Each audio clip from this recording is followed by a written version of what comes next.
know, I think one of our strengths here is preventive maintenance. And we'll be talking about what we did over the summer soon.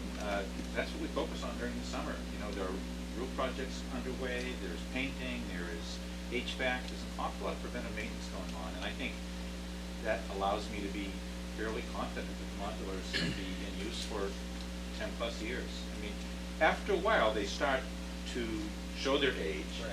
because there's only so much you can do because of the framing. But you know, the oldest modular in the district, I believe, is at the little school, and we're doing updating the bathroom fixtures in there as we speak. So I think we're all set for a finite period of time. Any questions or comments? Great, thanks, David. Next on the agenda is we need to officially approve the Bad Shelter School project and then transfer the control of the school project to the school committee and the school department, correct? You know, I have this on the agenda, and then after I sent the memo out, we're not able to have all the members of the elementary building committee here tonight, so I'd like to postpone Pass it over this, off, okay. pass over this item. Okay. If I might, I just have one question that when we get it on the agenda, to make sure that elevator, you know, we had issues before and we thought about buying a Right, maintenance maintenance contract. contract, Did we get the maintenance contract? No, we didn't. Did the issues go away? We've had some steep hourly rates to deal with so far, but that's this decision you make with maintenance contracts versus bringing people in on an hourly basis. They charge you a lot. In conversations with Wayne, he felt that after the work that took place around last Christmas, that he recommended against the maintenance contracts. We haven't done it, and so far so good. So, okay, there were no issues, it's operating? Yeah. Okay. I don't think we've had a elevator issue for. Has anybody been in there since school closed? I hope there's nobody stuck in there from June. There's been no missing person. All right, all right. Mr. Bowers? I'd like to make just a slight observation on that.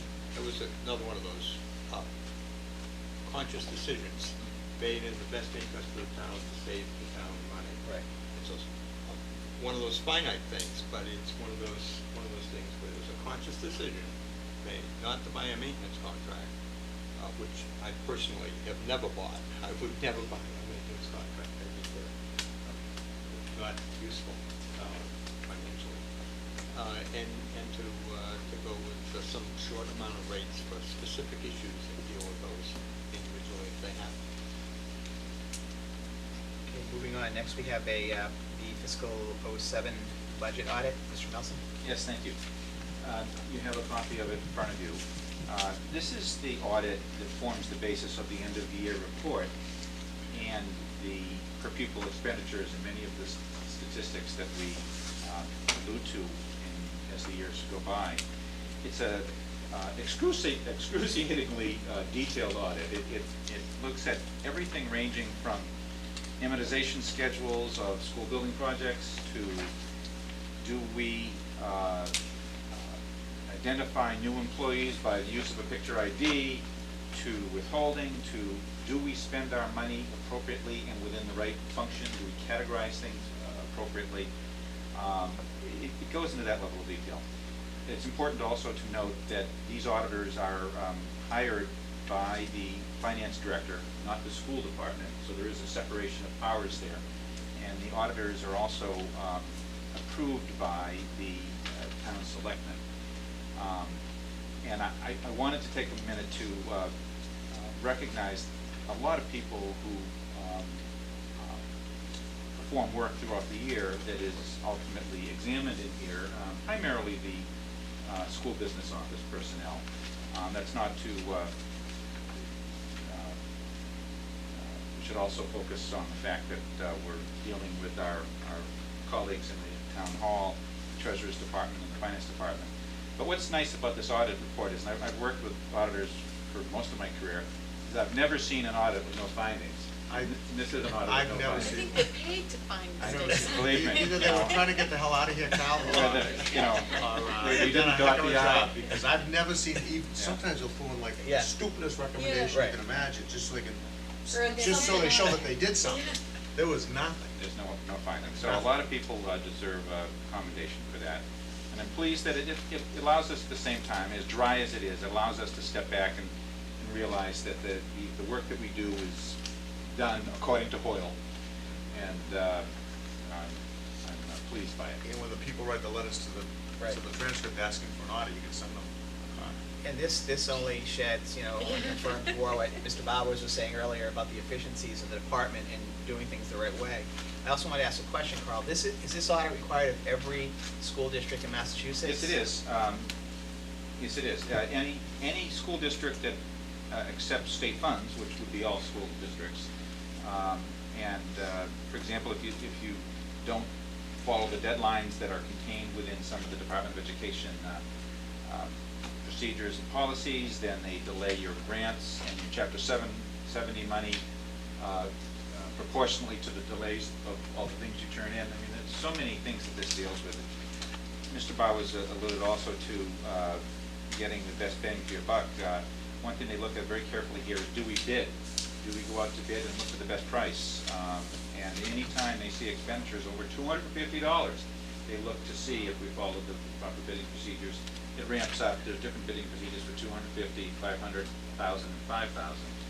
So that's yet one more thing that they do examine.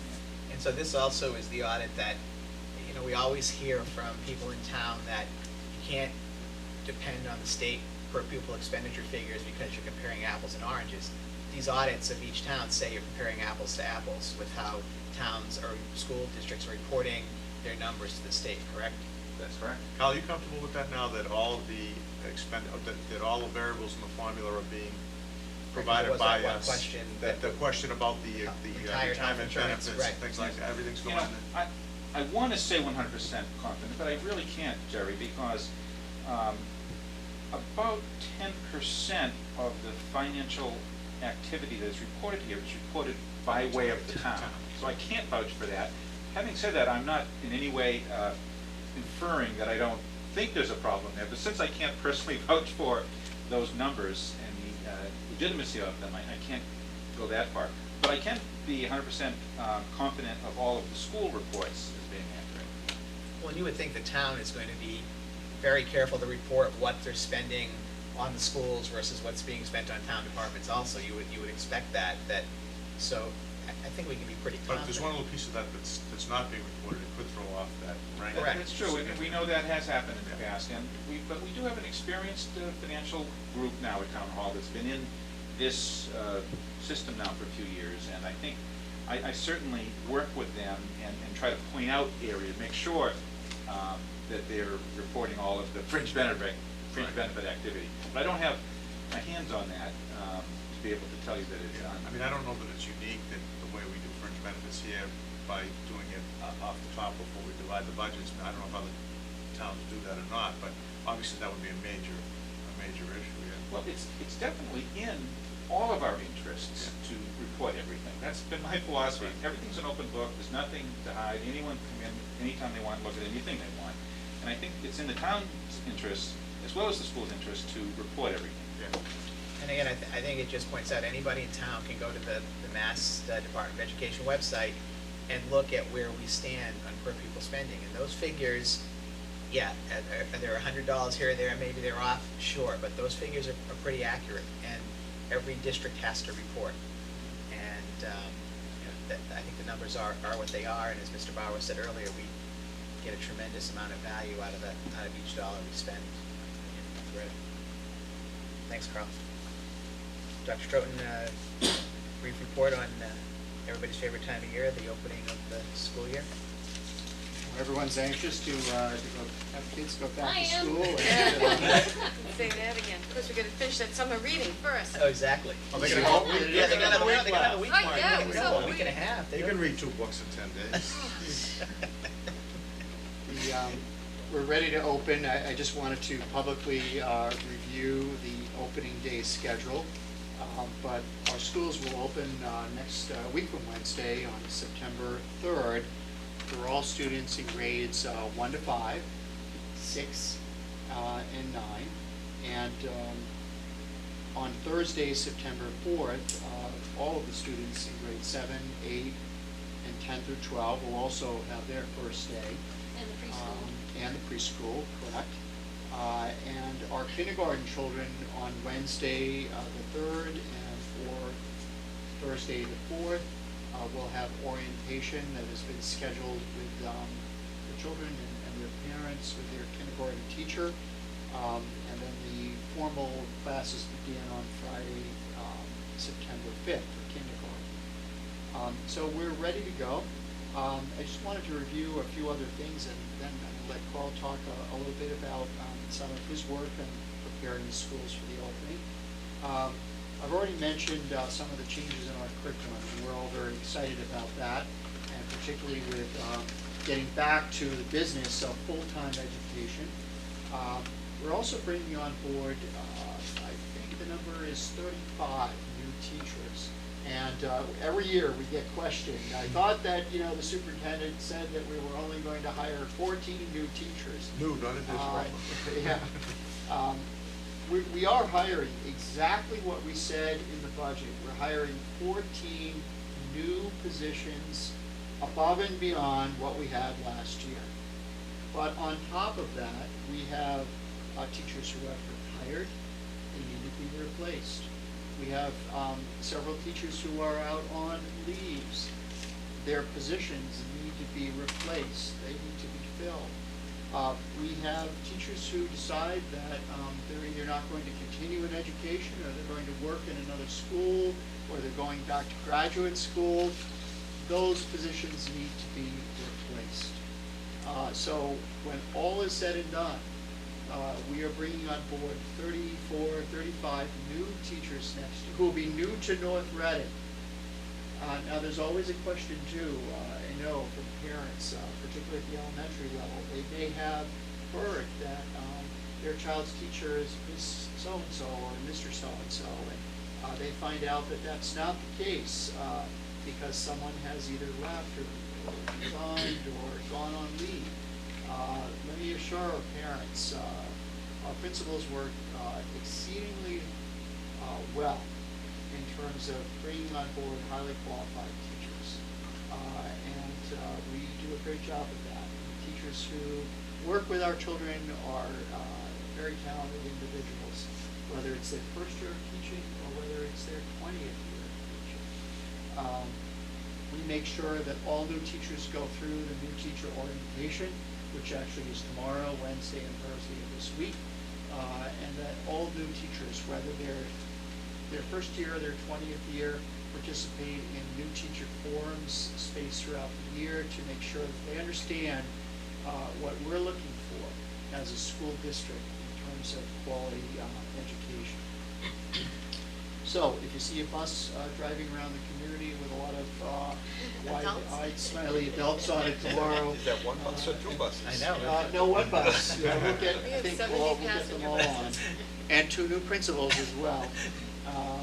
We'll be stopping at the library tomorrow. We'll be visiting all of the schools and touring all of the areas of North Reading. David, one question on the new teachers, and I was wondering if the state has ever done any kind of research or in terms of teacher turnover. So say it's 35 new teachers, 14 new positions, so that's 21 kind of replacements. Some of them might be temporary replacements for teachers on leave, et cetera.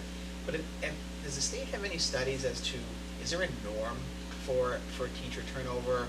Does it depend on the kind of community? I imagine maybe you have more turnover in urban districts, and maybe you have less in wealthy districts. I don't know what the correlation is, but I was wondering if there's any kind of study material on this topic. I haven't seen any direct studies that are done by the Department of Education, but I can tell you, in not only talking with my colleagues through surrounding communities, that we're right in the thick of it in terms of this is getting to be a very competitive market, particularly in areas of sciences, technology, math.